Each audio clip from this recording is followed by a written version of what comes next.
자, 독자 여러분 안녕하세요. 남중희 선생님입니다. 자, 레슨 2 두 번째 과에서는요. 지난 시간에 우리가 했던 주어, 동사, 청취만큼이나 중요한 그런 수식 어구에 대한 내용을 집중적으로 다루도록 할게요.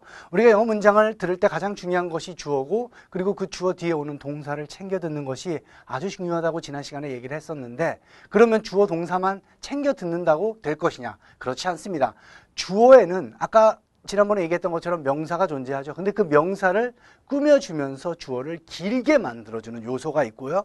또 동사 뒤에 오는 보어나 목적어 또한 명사가 될 수 있는데, 그 보어나 목적어를 또 길게 만들어주는 그러한 수식어구들이 존재를 합니다. 따라서 이 주어를 길게 만들어주거나 또는 동사 뒤에 오는 목적어, 보어의 명사에 붙어서 이 명사를 길게 만들어주는 요소에 대해서 학습하는 것이 우리가 두 번째 청해학습에서 아주 중요한 내용이라고 할 수가 있죠. 이때 이 명사를 꾸며주는 그러한 위치는요, 크게 두 가지가 됩니다. 가장 일반적인 경우는요, 영어에서의 수식은요, 앞에서 꾸미지 않고 뒤에서 꾸미는 게 일반적입니다. 따라서 명사 뒤에서 앞에 있는 명사를 꾸며주게 되는 거죠. 요걸 일반적으로 우리가 뭐라고 하죠? 후치수식이라고 얘기를 하고요. 그 다음에 명사 앞에서 명사를 꾸며주는 것을 전치수식이라고 합니다. 그때 우리가 이해가 잘 안 되는 것은 전치수식보다는 바로 뒤에서 꾸며주는 후치수식의 경우인데요. 이 후치수식에 대해서 오늘 집중적으로 한번 다뤄볼 수 있도록 할게요.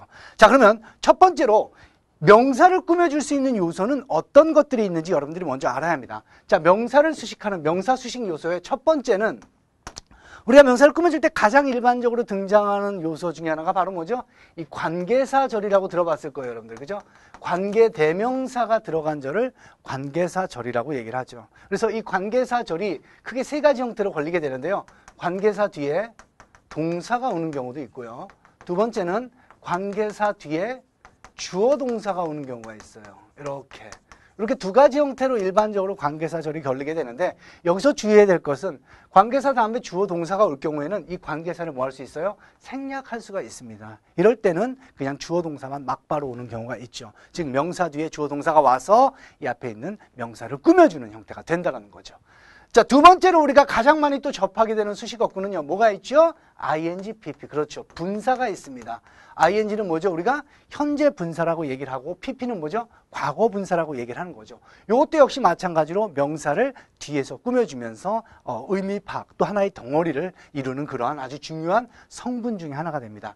요 ing, pp는요, 크게 두 가지입니다. 하나는요, 수식하는 경우가 있고요. 또 다른 경우가 있는데, 이 수식하지 않고 또 다른 경우로 ing, pp가 올 때는요, 보통 우리가 부대 상황이라고 하죠. 부대 상황이라고 해서 뭐뭐 하면서 또는 뭐죠? 뭐뭐 한 채로, 이런 의미로 쓰이는 그러한 형태의 ing, pp가 있는데, 이것은 좀 이따가 이 수식어구들이 문장에서 어디에 오는지에 대한 위치 설명을 할 때 같이 설명을 하도록 하고요. 일단 이렇게 수식을 하거나 또는 부대 상황에 하면서 한 채로라는 의미로 쓸 수 있다는 사실만 여러분들이 알았으면 좋겠어요. 자, 세 번째로 또 많이 오는 그런 수식어구에는 뭐가 있을까요? 형용사가 있죠. 형용사 플러스 뭐가 올 때? 전치사라든가 또는 형용사 플러스 투부정사가 와서 요것들이 앞에 있는 명사를 또 꾸며주는 그러한 형태가 또 하나의 수식어구 중에 하나가 됩니다. 요거 말고 네 번째로 또 올 수 있는 게 전치사 플러스 명사인데, 이 전치사 플러스 명사는 여러분들 뭐야? 전명구라고 해서 어떤 곳에도 올 수 있고, 이것은 항상 앞에 있는 명사를 꾸며주는 역할을 하거나 또는 부사적 역할을 하는데, 일단은 의미적으로 봤을 때 전치사 플러스 명사는요, 문법적으로 볼 때는 상당히 중요한 역할을 해도 청해의 관점에서 봤을 때 전치사 플러스 명사는 큰 비중을 차지하지 못해요. 그래서 이 세 개에 비해서 좀 더 뒤에 선생님이 이렇게 배치를 시켰고요. 마지막으로 다섯 번째 올 수 있는 그 수식어구 중에 하나가 뭐죠? 투부정사죠. 이 투부정사가 앞에 있는 명사를 또 꾸며줄 수 있어요. 자, 이렇게 다섯 가지 요소들이 와서 우리 주어를 꾸며줄 수 있게 되는데요. 그러면 이 다섯 가지 수식 요소들이 문장의 어디에 위치해서 이것들을 꾸며주는지에 대해서 간단하게 한번 살펴볼게요. 이것을 이해하는 게 굉장히 중요할 것 같습니다. 자, 일단 이 다섯 가지 요소, 두 개는 지웠습니다. 이 다섯 가지 요소들은 명사가 존재하는 곳은 어디나 올 수 있다고 얘기를 했었어요. 따라서 이 다섯 가지 요소들을 하나씩 지금부터 위치 파악을 해볼 텐데요. 첫 번째, 관계사절입니다. 관계사절은 대개의 경우에 뭐예요? 주어 뒤에 올 수 있죠. 주어 뒤에 이렇게 관계사절이 올 수 있죠. 그리고 쭉 문장을 이어가게 하고, 그 다음 뭐가 옵니까? 동사가 오게 되죠. 요때 이 관계사절은 주어 앞에 오면서 주어를 어떻게 돼요? 굉장히 길게 만들어주죠. 그래서 동사를 이해하기, 주어 자체를 이해하는데 아주 어려움을 줄 수 있는 그러한 성분 중에 하나고요. 또한 이 동사 뒤에 아까 얘기했던 것처럼 명사가 올 수 있는데 이 명사가 목적어나 또는 뭐예요? 보어가 올 수 있다고 얘기를 했죠. 그때 그 목적어나 보어를 꾸며주기 위해서 또 뭐가 존재합니까? 관계사절이 이렇게 와서 또 이것을 뭐 하게 됩니까? 이렇게 수식해주게 되는 거죠. 그래서 문장에서 크게 두 가지 위치입니다. 주어 뒤에 오거나 또는 동사 뒤에 오는 어떤 명사적 성분의 뒤에서 위치해서 여러분들한테 이 하나의 덩어리를 보여주게 되는 거예요. 그래서 우리가 리스닝을 할 때 이런 주어와 관계사절을 하나의 뭐죠? chunk, 덩어리로 이해한다는 거죠. 이것도 명사와 관계자를 뭐로? 하나의 chunk, 덩어리로 이해하는 것이 중요하다는 얘기예요. 자, 분사도 똑같습니다. 분사도 어디에 올 수 있을까요? 똑같습니다. 자, 분사는 역시 마찬가지로 주어 뒤에 올 수 있어요. 이렇게 ing. 자, 주어 뒤에 ing, pp가 이렇게 와서 주어를 꾸며주게 되죠. 주어를 꾸며주고 그 뒤에 뭐가 걸릴까요? 동사로 이렇게 걸릴 수 있죠. 이때 ing, pp 역시 마찬가지로 주어를 수식하는 형태로 쓰일 수 있게 되는 거죠.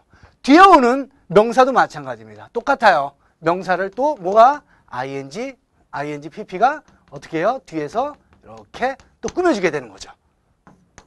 그러면서 우리가 들어야 될 하나의 덩어리는 이 부분을 하나의 덩어리로 듣고 또 이 부분을 하나의 덩어리로 듣는 연습. 이것이 이 분사청에 있어서 가장 핵심이 되는 거라고 할 수가 있어요. 그런데 이 분사는 관계사나 또는 기타 어떤 수식어구의 다른 위치가 또 있어요. 그 위치가 바로 뭐냐면 지금 선생님이 설명을 할 텐데 주어 뒤에만 오는 게 아니라 주어 어디? 앞에도 올 수 있어요. 이러고. 그래서 이렇게 앞에 와서 이놈이 얘를 수식하게 되는 거죠. 이렇게 오게 되고 그리고 나서 어때요? 동사로 이렇게 연결이 되는 형태가 또 나올 수가 있습니다. 이럴 때 우리가 하나의 덩어리로 들어야 될 부분은 바로 앞에 있는 ing, pp와 s를 하나의 덩어리로, 즉 하고 있는 s, 된 s 이런 의미로 우리가 파악을 하는 것이 이 청해에 있어서 굉장히 중요하다는 거고요. 마지막으로 한 가지 더 얘기를 했을 때 아까 선생님이 얘기했던 것처럼 이 ing, pp가 어땠어요? 선생님이 하면서 한 채로란 의미로 쓰일 수 있다라고 얘기를 했었죠. 이 한 채로 하면서란 의미로 쓰일 때는 이 명사 뒤에 아까 말한 것처럼 이 명사 뒤에 보통 콤마가 옵니다. 그리고 나서 ing, pp가 이렇게 걸립니다. 그랬을 때 이 ing, pp는 뭐뭐 하면서 ing의 경우에는요. 그 다음에 pp의 경우에는 뭐뭐 한 채로 이렇게 우리가 파악을 하게 됩니다. 선생님 그러면 이게 콤마가 있는지 없는지 리스닝을 할 때는 모를 텐데 그걸 어떻게 할 수 있나요? 라고 질문하는 친구가 있을 텐데 실제로 리스닝을 해보고 그 다음에 들어보면 이게 앞에 걸 꾸며주는지 아니면 여기서 끝나고 그냥 부가적으로 들어온 건지 그걸 여러분들이 스스로 발견할 수 있게 돼요. 수식하는 거면 당연히 어떤 의미 파악이 될 수 있는 거죠. 이거와 의미 파악이 될 수 있는 건데 이렇게 하면서 한 채로라고 나오는 경우는 여러분들이 문장을 들으면서 스스로 이제 나름대로 파악할 수 있게 될 겁니다. 그런 것들은 실제 문장을 들으면서 여러분들이 파악을 하는 것이 매우 중요하다고 할 수가 있겠죠. 자, 마찬가지로 형용사나 그리고 아까 선생님이 언급했던 투부정사 그 다음에 전치사 플러스 명사의 같은 경우는 명사가 존재하는 곳은 어디든지 올 수 있어요. 따라서 주어 뒤에도 올 수 있고 아까 또 얘기했던 것처럼 동사 뒤에 오는 목적어 보호에 걸린 명사 뒤에도 올 수 있고 또는 명사가 존재하는 곳이면 어디든지 올 수 있게 되는 겁니다. 따라서 이 수식어구들 때문에 영어 문장이 길어지고 여러분들이 문장을 듣고 이해하는 것을 상당히 어렵게 만들어주는데 그렇기 때문에 이 수식어구를 잘 이해하는 것이 또 다른 청해에 있어서 중요한 하나의 포인트가 된다는 것을 여러분들이 반드시 알고 이 청해 수식어구, 특히 명사 수식어구에 대한 그런 내용을 확실히 이번 챕터를 통해서 정리할 수 있도록 합시다.